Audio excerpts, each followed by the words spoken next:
At its peak, this company didn't compete with the world. It owned it. 1 out of every 2 cars on Earth came from this company. Not one country, not one continent, the world. Governments protected it. Presidents listened to it. Entire cities existed because of it. And then it collapsed. Not because of one bad year, not because of one bad product, but because the most powerful car company in history believed something fatal, that size meant safety, that success was permanent, and that the future could wait. In 2009, General Motors went bankrupt, the largest industrial collapse America had ever seen. This is not just the story of a car company. This is the story of power turning into arrogance, of innovation ignored, and of a giant that almost disappeared before fighting for a second life. This is the true story of General Motors, and by the end of this video you'll understand why GM's story is actually the story of modern industry itself. General Motors was founded in 1908, but what William Crapo Durant created wasn't just a car company, he created a system. At a time when most companies sold one product to one type of customer,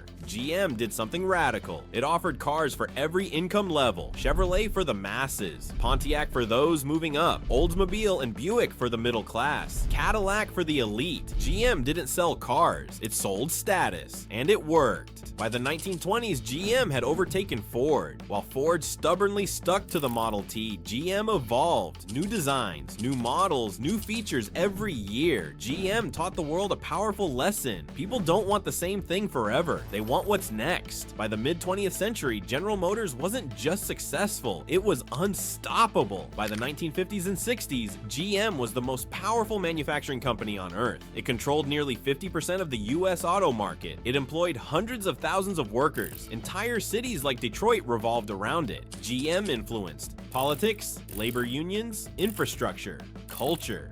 What was good for General Motors was considered good for America, and that belief became dangerous. Because when a company becomes too big, it often stops listening. GM didn't just dominate the market, it dominated its own thinking. Innovation slowed, efficiency was ignored, quality issues were buried under marketing. As long as cars kept selling, no one cared. But the world was about to change. In the 1970s, something unexpected happened. Oil prices exploded, fuel suddenly mattered, efficiency became survival. Japanese automakers like Toyota and Honda entered the market with smaller, cheaper, more reliable cars, and General Motors laughed. They believed American consumers would never abandon big cars. They believed loyalty was permanent. They believed scale guaranteed victory. They were wrong. While GM focused on volume, Japan focused on quality. While GM protected old systems, others built new ones. While GM debated internally, competitors moved fast and slowly, painfully.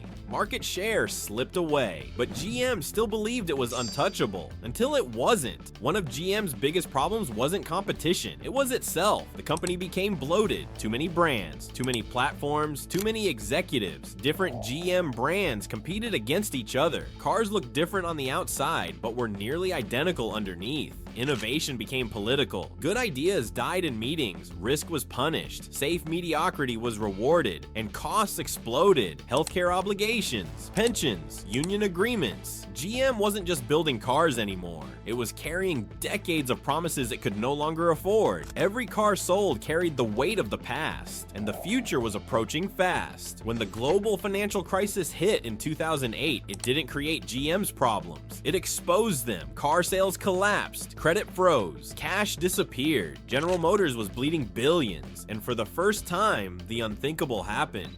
GM asked for help. The company that once defined American capitalism was begging the government to survive. In 2009, General Motors filed for bankruptcy. It was the largest industrial bankruptcy in US history. Brands were killed, jobs vanished, investors were wiped out, taxpayers stepped in, GM survived, but its reputation didn't. To many, GM became a symbol of the corporate arrogance, failed leadership, government dependency. The giant had fallen.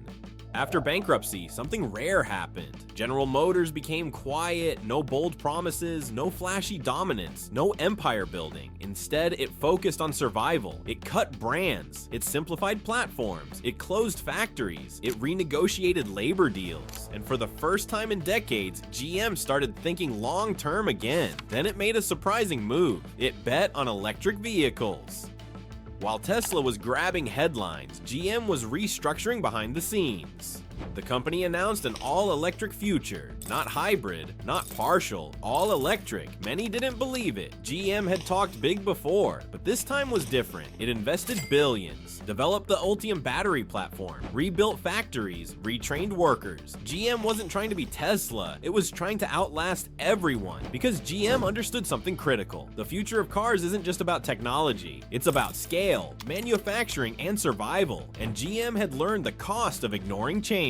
General Motors made nearly every mistake a company can make. It ignored competition, protected outdated systems, confused size with strength, punished innovation, overpromised and underdelivered. But it also proved something important. Companies don't die because they fail once. They die because they refuse to change. GM nearly died, but it adapted, late, painfully, publicly, and that may have saved it. Today, General Motors is no longer the king, but it's still standing. It's fighting in a world of Seriti Urat Tesla, Chinese electric vehicle giants, software-defined cars, autonomous technology.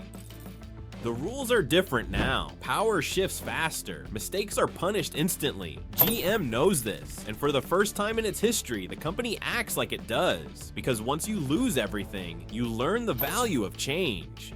General Motors isn't just a car company, it's a warning, a lesson, and a mirror. It shows what happens when success turns into arrogance, when protection replaces competition, when leaders believe the past guarantees the future. But it also shows something else, that even the biggest giants can fall, and even fallen giants can rise again, if they're willing to let go of who they were to survive what's coming. This wasn't just the story of General Motors, it was the story of modern industry itself. If you enjoyed this deep dive into the rise and fall of industrial giants, subscribe for more stories of companies that shaped the world and sometimes destroyed themselves doing it.